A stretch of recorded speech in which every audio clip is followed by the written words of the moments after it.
we track all the lawsuit data. I think you're very aware of this, that many companies are receiving multiple lawsuits, whether it's over the course of a few years or just in 1 year. So after resolving, let's say, the one claim, what actually reduces a company's risk of a second one?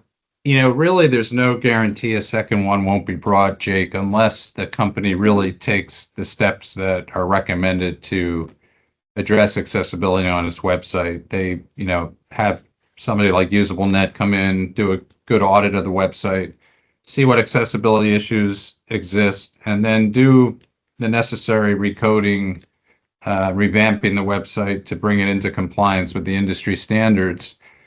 And then not only that, but because websites are changing all the time, things are being added or moved around or taken off.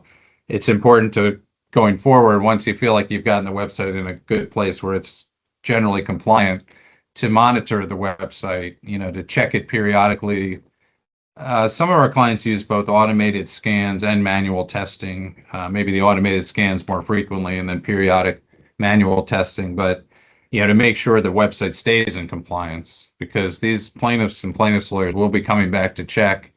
And then, if you have had a settlement agreement where you've agreed to do those things and bring your website into compliance, I would say make sure you live up to it and follow through with those. You normally have 12 months or 18 months or 24 months if you settle one of these claims to bring your website into compliance. And we have seen some examples where after the 12 months or 18 months or 24 months, the same plaintiff and plaintiff's lawyer come back with a letter or even a lawsuit saying, hey, you agreed to fix your website. We just checked it again. Yeah. You haven't fixed it. So you breached the settlement agreement on top of everything else. And then, there's often a demand for more consideration to go away. So yeah, if you agree to settle, do what you agreed to in the settlement agreement and fix the website to the extent possible.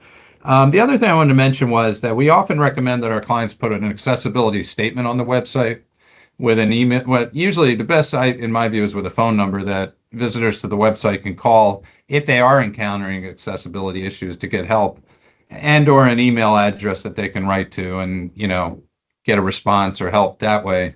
The law on that is that it's not really a complete defense unless somebody's manning or staffing that phone answering that phone 24 hours a day, 7 days a week, so that the disabled individual is getting immediate assistance and not having to wait till the next business day or after the weekend to get a call back. Otherwise, he or she would still have a claim that they're being discriminated against because somebody who's non-disabled and can access the website can just access things immediately, whereas they have to wait for a call back, the next day. So if you do have an accessibility statement, now a lot of our clients can't afford to staff a phone number 24/7, but I actually find that that's a helpful fact when we're negotiating a settlement too, to say, hey, your client could have called this number or written us a note. We would have helped him or her complete their transaction or get the information they were looking for. So I think generally an accessibility statement is also a good idea to help avoid or, settle future claims. Yeah. That's interesting because accessibility statements are part of all of our packages, and not all of our clients put one on their site. I wasn't aware, so that's actually very interesting. I wasn't aware that you could use the fact that you have an accessibility statement to your advantage when settling. So Yeah, I have done that that's in pretty several interesting. several cases. Okay, that's interesting, and it's funny going back to the first thing you said from that. Kind of said in a nutshell, if you treat accessibility as a project, you're leaving yourself open to future litigation.